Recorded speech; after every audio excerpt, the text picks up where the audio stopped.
万万没有想到，真的是万万没有想到啊！30年的老小区、老房子加装了电梯之后呢，所有的业主都后悔了，不仅是低楼层的啊，高楼层的也肠子悔青，说花钱买了一个大麻烦，到底是咋回事呢？朋友们，大家好，我们现在在江城武汉，现在我们所在的一个小区就是武汉的一个非常老旧的小区啊。大家都知道这几年呢，老小区呢加装电梯也是一个趋势啊，国家对这方面呢也有相应的补贴。像老小区呢加装电梯基本上都要30-40万，一般国家呢都会补贴15到18万左右，可以说呢是国家的一个福利政策啊，可以解决一半以上的费用。包括老小区加装电梯之后呢，的确是非常的便民啊，的确是方便那些上了年纪的老人啊上下楼，包括自己出行会方便很多，再也不用担心那个爬楼梯气喘吁吁了什么的。另外一方面，加装了电梯之后呢，这些老小区呢会焕发一个新生啊，因为原来你像不加装这些电梯的时候呢，这种老小区会非常难卖出去啊，在市场上基本上是最不受欢迎的房子，因为需要爬楼梯嘛，很多人买二手房根本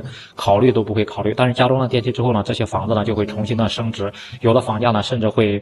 高出那个2-3千块钱，就是整个的经济效应呢也保住了，然后还便民，所以说呢也受到了很多这种老小区住在5层6层这种高层住户的一个欢迎啊，也是纷纷呼吁呢他们的小区能不能加装。但是呢，武汉这边就有一个老小区啊，加装了电梯之后呢，刚开始呢都觉得是一项福利，非常的好啊，但是呢没过了半年时间啊，所有的业主呢都觉得是花钱买了一个大麻烦，真的是肠子悔青，烦恼不断啊。我们今天呢就来看一下到底是咋回事，加装电梯之后呢到底都有哪些麻烦和烦恼。那首先第一点肯定就是费用的问题啊，虽然说老小区呢加装电梯国家给补贴个10几万块钱，但是毕竟呢总价是需要30-40万的，那剩下的呢将近20万呢就需要那种高层的住户来分摊，1楼2楼肯定是不会摊的啊，因为包括在加装电梯，然后民意调查的时候1楼2楼都反对的特别厉害，而且呢跟高层的住户呢闹得特别的不愉快，他们是1分都不可能出这个钱的，所以说呢只能呢3、4、5、6层，这总共呢是大概10几户人家来分摊这几十万啊，分摊到一家大概差不多也是需要2-3万块钱的，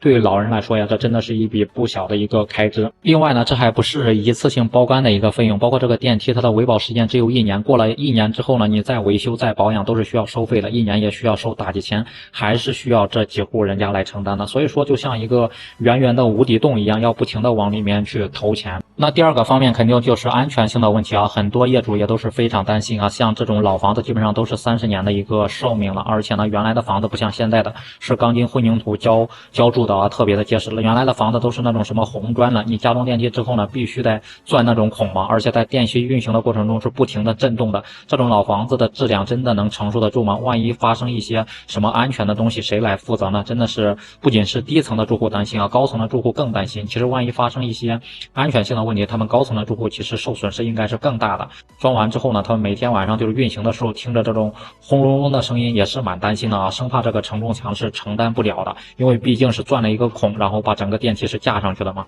那第3点非常苦恼的就是邻里之间的关系啊，现在变得非常的不和睦，基本上5楼6楼的人基本上现在已经不跟1楼2楼的人打交道了，本来是街里街坊的住了将近20-30年，然后平时呢在以往没加装电梯之前还会你家跑到我家去吃饭，几个人坐在一起唠嗑唠家常的，但是现在基本上都不说话了。因为本身在加装电梯这个开始的时候调查的时候呢，双方呢就因为加装不加装安不安装这个东西啊产生了很大的一个矛盾，基本上都是天天在吵架，天天在扯皮啊，都在指责对方，然后不考虑对方的一个利益啊。的确是啊，加装电梯之后呢，原本最值钱的1楼呢变成了最不值钱的一层啊，房价呢肯定会往下跌了，然后呢原来最不值钱的顶层呢反而是现在成为最值钱的一个了，那1层肯定是心里不好受的。再加上呢加装电梯之后，咱们前面也说过，后面肯定是需要维修费用的，这个维修费用呢1层2层肯定是不同意动用维修基金的，因为维修基金是大家共同出的，我又没用这个电梯，你凭什么要用呢？但是呢5层6层高层的肯定是要用的，所以说呢这个冲突的隐患算是真的是埋下了，不知道什么时候就会爆发。而且呢现在1层2层特别是1层基本上天天都在投诉，天天都在投诉要给他们一定的经济补偿，凭什么加装电梯之后